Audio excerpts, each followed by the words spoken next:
Urukundo rw'ubu rusigaye rutandukanye n'inkundo za kera. Kimwe mu bintu abantu tugenda twiyibagiza nuko buri kintu cose ubu kigenda kiratituka canke kigenda kirafata iyindi sura. Rimwe na rimwe ugasanga dushaka ibintu nkuko vyari bimeze kera. Uyu munsi rero tugiye kuvuga kuri bimwe mu bintu utegerezwa kuba ufise nimba ushaka kwinjira mu rukundo rw'iki gihe. Ico usabwa gukora rero nimba uri mushasha wisanze hano hantu, kora subscribe kuri G4G kugira ngo tubandanye tubana buri munsi uko bukeye uko bwije. Ikintu ca mbere utegerezwa kuba ufise wowe umuhungu cane cane ku bahungu. Uyu munsi urukundo rw'uno munsi rurubakiye ku maronko canke ku mafaranga. Uyu munsi ikintu ca mbere utegerezwa kuba ufise kugira uje mu urukundo birasabwa yuko uba ufise amafaranga. Yego urukundo si amahera mugabo uko vyoba bimeze kose uyu munsi isi tugezemwo urukundo rwo ariko rwose rurakeneye amafaranga, kubera ko ntushobora gukundana n'umuntu mukamara amezi 3, 4, 5, 6 mudasohokanye canke mudahuye ahantu ngo mwicare muyage canke ata kintu na kimwe umuhaye umubwire yuko umukunda, kuko isi tubayemo muri iki gihe itwigisha yuko gukundana ari guhana ibintu bifadika. Ntibikiri rwa rukundo rwa kera wasanga ruri ku majambo no ku mutima, ariko uno munsi urukundo rw'ubu ruri mu bintu.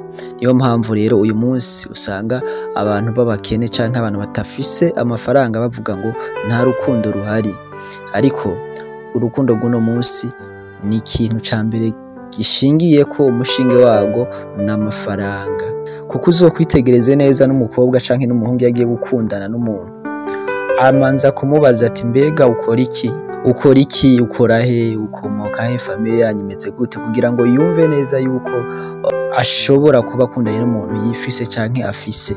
Ariyo mpamvu kenshi uzosanga mwino misi hakaza ibintu by'aba diaspora ntibabakurikira kubera yuko babakunda, ahubwo babakurikira kubera yuko ibyo bafise. Abantu benshi mw'iki gihe canke abantu bose mw'isi tugezemwo bakunda ico ufise, ntibakunda umuntu. Abantu barabakunze barabahaze, basigaye bakunda ico ufise.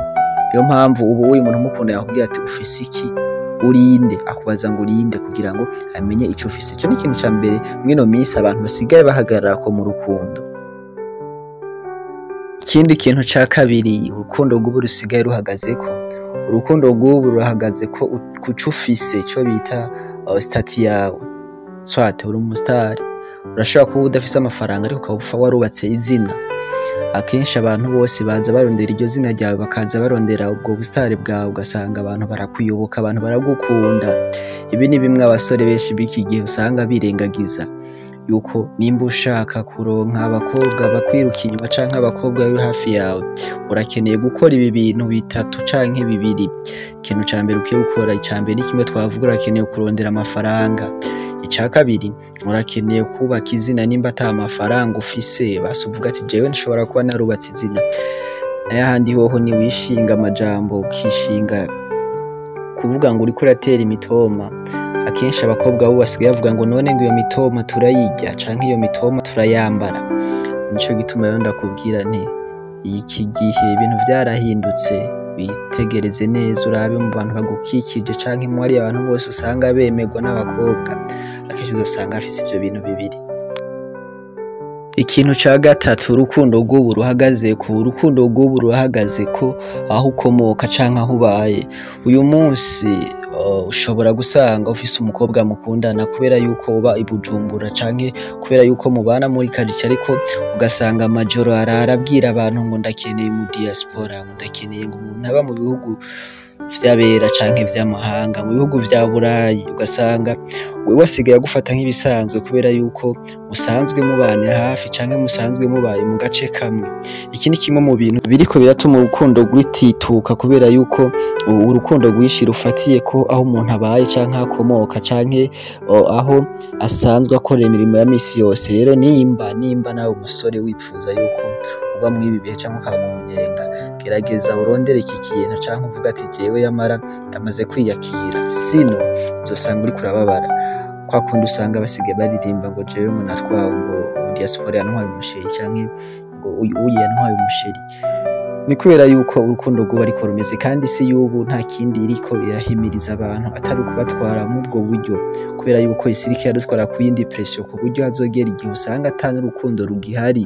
Mbere niyo turiko turaja kubera yuko n'ama mariage menshi iki gihe usanga ari amadiri. amariage menshi y'ubu usanga ari business kubera yuko umuntu asigaye ahagarara ku telefone agatelefona umuntu akamubwira ati nta connection wondonkera, nta mugabo ari hariya aye mu gihugu kinaka wondonkera kugira ngo dukore mariage. Nuko bisigaye vyifashe, ariyo mpamvu mu mwaka iza abantu bazosigara bandikiranira kontra nk'ubu bazungu akakubwira ati jewe turabana imyaka 3 canke jewe uransanga ino hama shitse hisha dutandukana. Niko bigiye kumera. Rero nimba ufise urukundo gukuri, ibi bintu umenye yuko biriko biraza vyihuta ku muvuduko. Rero nawe ukwiye kumenya ibi bintu hakiri kare, ukamenya ingene ugwana navyo mu buzima. Akenshi ibi bintu abantu turiko turavyirengagiza, ukavuga ngo ndiko ndarondera urukundo rwa nyago, ukavuga ngo ndiko ndarondera umukunzi, ariko umenye yuko isi ikadutwara ahandi hantu natwe tutazi. Uzokwisanga buri munsi umwana w'ubu yafise imyaka 12 13 asigaye akubwira ngo yarakomeretse, ngo yagize blessure, ariko kera ibyo ntivyari bihari. Bikwereka yuko hazogera n'igihe umwana azoba afise imyaka 6 canke 5 akubwire ngo jewe ngo ndamaze kubazwa n'urukundo. Mwakoze kumviriza iki kiganiro. Jewe wumva ni Roy G kuri G4G. Murakoze cyane. Ciao ciao.